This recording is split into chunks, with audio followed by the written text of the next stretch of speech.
Hello mga beloveds, meron tayong dito motor oh. Ayan, Giorno, may kakabit tayo. Ayan, cool. Unboxing! Ayan oh, talagang tayong basal dito.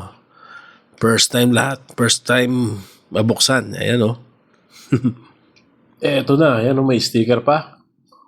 Eto na yung cool na pipe natin. Yan, hindi pala sa atin. Doon sa tropa natin, o kaibigan natin at kamag-anak natin. Ayan, check lang natin kung legit ba o kung may mga tama o gasgas.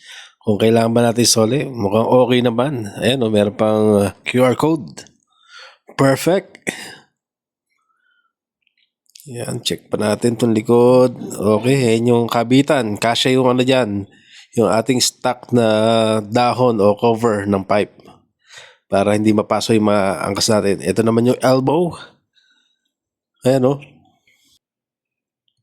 Yan, sige, tanggalin natin yung plastic at tingnan natin kung ano yung quality. Kung ano itsura niya pag natanggal tong cover na. Ayan, konti na lang. Konting-konti na lang. Oop, ito pa.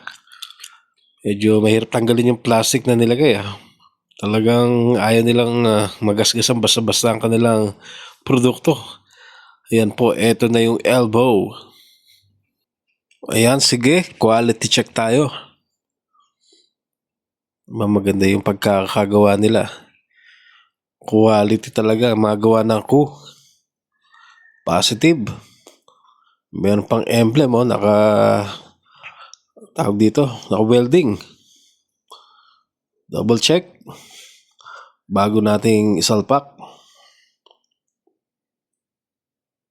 Yan, tanggalin na natin tong stock na pipe. Stock pipe out. Cool pipe in. Yan, kailangan pang tanggalin yung harap kasi ang hirap bunutin yung sa sensor ba tawag doon.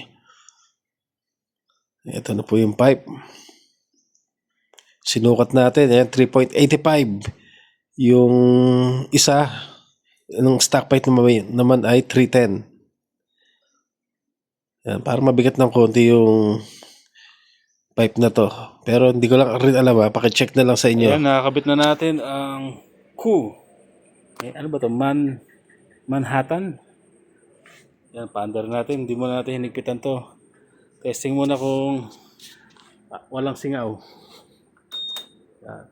Ready? Nasa ba yung starter natin? Yan. Go. Go. Ayos. Wala may fiber. Tabi. Fiber pala yan. Ayan. Ganda tumunog Ayos.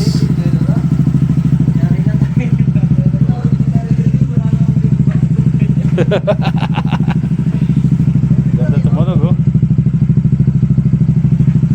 Ayos. Yeah, medyo naulan dito sa atin, umuulan. Pero mag-ano tayo, sound check. Giorno ng pipe. Okay. Ready?